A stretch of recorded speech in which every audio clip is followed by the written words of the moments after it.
ஆச்சி மசாலா எந்த சமையலும் ருசி தேடும் ரகசியம் 20 ரூபாய். கோயம்பேடு சந்தையில் காய்கறி வரத்து குறைந்ததால் விலை அதிகரித்திருக்கிறது. கூடுதல் விவரங்களை எமது செய்தியாளர் தாயுமானவன் வழங்கிட கேட்கலாம். தாயுமானவன், இந்த விலையேற்றத்திற்கான காரணம் என்ன? தற்போது காய்கறிகள் எவ்வளவு ரூபாய்க்கு விற்பனை செய்யப்பட்டு வருகிறது? முழு விவரங்களை பதிவு பண்ணுங்க. சென்னை கோயம்பேடு காய்கறி சந்தையில காய்கறிகளுடைய வரத்து குறைந்ததால காய்கறிகளுடைய விலை என்பது தொடர்ச்சியா கடந்த ஒரு வார காலமாக உயர்ந்து வருவதாக அறிய முடிகிறது. குறிப்பா சென்னை கோயம்பேடு காய்கறி சந்தைக்கு தமிழகம் மட்டுமல்லாம கர்நாடகா, மகாராஷ்டிரா, ஆந்திரா உள்ளிட்ட மாநிலங்களில் இருந்து காய்கறிகள் விற்பனைக்கு வருவது வழக்கம். இந்த 3 மாநிலங்கள்ல தற்போது வரை தென்மேற்கு பருவமழை பரவலாக தீவிரமடையாத ஒரு சூழல்ல சம்பந்தப்பட்ட இந்த மாநிலங்கள்ல காய்கறிகளுடைய விளைச்சல் என்பது கடுமையா பாதிக்கப்பட்டிருக்கிறது. எல்னினோ பாதிப்பின் காரணமாக வெப்பநிலையும் இந்த மாநிலங்கள்ல தொடர்ச்சியா அதிகமாக இருக்கக்கூடிய நிலையில் காய்கறிகளுடைய விளைச்சல் என்பது பாதிக்கப்பட்டிருப்பதாக வியாபாரிகள் தெரிவிக்கிறாங்க.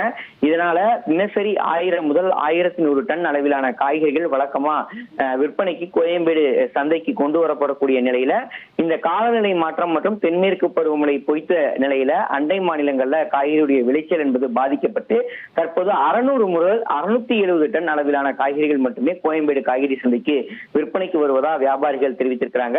இதனால குறிப்பா அந்த ஊட்டியில கடந்த ஆண்டை காட்டிலும் இந்த ஆண்டு பருவமழை பெரிய அளவுல கை கொடுக்காதாலும் வெப்பநிலை உயர்வின் காரணமாகவும் ஊட்டியிலேயே அந்த ஊட்டி கேரட் உடைய விளைச்சல் வந்து கடுமையா பாதிக்கப்பட்டிருப்பதாக வியாபாரிகள் தெரிவிக்கிறாங்க. இதனால கோயம்பேடு காய்கறி சந்தையில ஊட்டி கேரட் உடைய விலை என்பது கிலோவுக்கு 100 ரூபாய் கடந்து விற்பனை செய்யப்படுகிறது.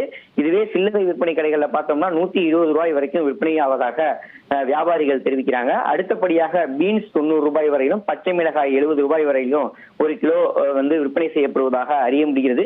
இது தவிர வழக்கமாக எப்போதுமே வந்து விலை உயர்வாக இருக்கக்கூடிய இஞ்சி 200 ரூபாய்க்கும் பூண்டு 250 ரூபாய்க்கும் என விற்பனை ஆவதாக தகவல்கள் இருக்கிறது. வழக்கமான இந்த காலகட்டத்தில் தென்மேற்கு பருவமழை தீவிரத்தால காய்கறியுடைய விளைச்சல் அதிகரித்து விலை என்பது குறையும் நிலையில இந்த ஆண்டு 20 முதல் 30% வரைக்கும் கடந்த சில நாட்களாக உயர்ந்திருப்பதாக வியாபாரிகள் தெரிவித்திருக்கிறாங்க. குறிப்பா கடந்த ஒரு 5 நாட்கள்ல விலை ஒப்பீட்டு நிலவரத்தை பார்த்தோம்னா கேரட் உடைய விலை என்பது 90 ரூபாயில இருந்தது. ஒரு கிலோ கேரட் தற்போது 120 ரூபாய் வரைக்கும் விற்பனை ஆகிறது. அதே போல பீன்ஸ் வந்து 50 ரூபாய் ஒரு கிலோவுக்கு விற்பனை செய்யப்பட்ட நிலை தற்போது 90 ரூபாய் வரைக்கும் விற்பனை ஆகிறது. இதே போல பச்சை மிளகாயை பொறுத்த மட்டும் கடந்த 5 நாட்களுக்கு முன்னதாக 60 ரூபாய்க்கு விற்பனை செய்யப்பட்ட நிலை தற்போது 70 ரூபாய்க்கு விற்பனை ஆவதாக அறிவிப்பானது வெளியிடப்பட்டிருக்கிறது. விவரங்களுக்கு நன்றி தாயுமானவன். பருவமழை பொய்த்ததால் காய்கறிகளின் விலை அதிகரித்திருக்கிறது. இது தொடர்பான முக்கிய செய்தியை நாம் பார்த்தோம். ஆச்சி மசாலா எந்த சமையலும் ருசி தேடும் ரகசியம் 20 ரூபாய்.